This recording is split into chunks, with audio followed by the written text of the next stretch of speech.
We're going to talk a little bit about fall Roundup applications, and before we get talking about anything else, let me just first say that Roundup works a lot better before your first start killing frost than afterwards. I was thinking when you're not quite so cold. It's a little cool out here this morning as we're filming. It's the same thing in the fall as in the spring. When the weather's cold, our rule has always been if the nighttime temp's going to drop below 50 degrees Fahrenheit, you've got to increase your rate by 50% to get the same effectiveness as when the weather's warm.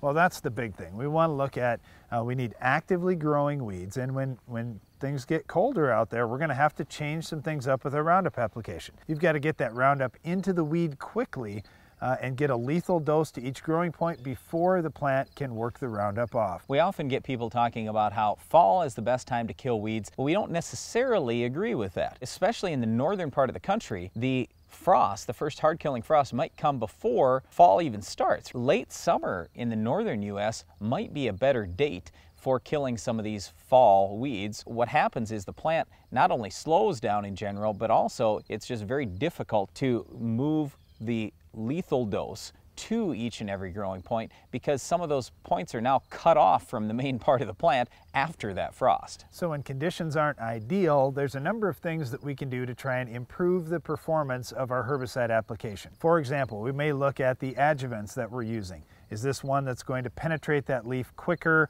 Is it one that's going to hold the product on there longer and help it perform a little bit better?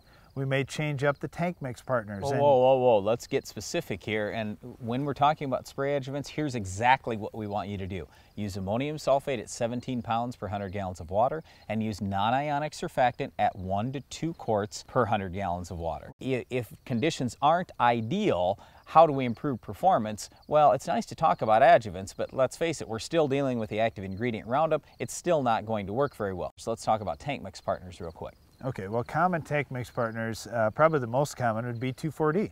If you're out trying to burn things down that are broadleaf plants, 2,4-D is certainly going to add a quicker burn. It's going to work much quicker in the plant than what Roundup is, and so that's one that you look at right away.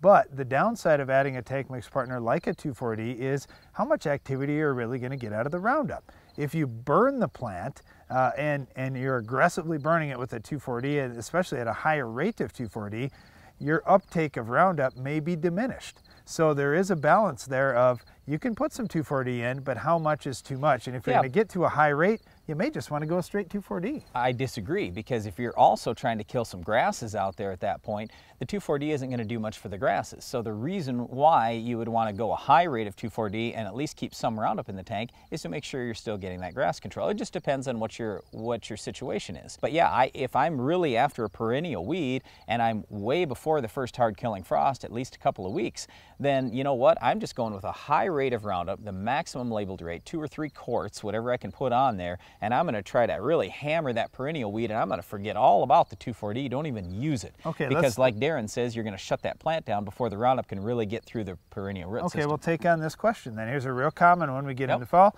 I've got alfalfa. I want to plant a different crop next year. Should I burn it down now, or should I wait until the spring? Absolutely get it done now, because if you let that go, it's sucking up more water and nutrients. That's not a good thing for next year's crop. The water's the biggest deal. Alfalfa is going to grow late in the fall. It's going to grow early in the spring. It's going to suck water out of your ground, and early in the season, you're going to be short of water if you're in a drier area of the country. Obviously, if it's irrigated, it's no big deal, but we'd still rather see that killed off in the fall. And if you're at least a couple weeks ahead of the first hard killing frost, I'd absolutely use nothing but straight Roundup, as high a rate as I can, the highest labeled rate.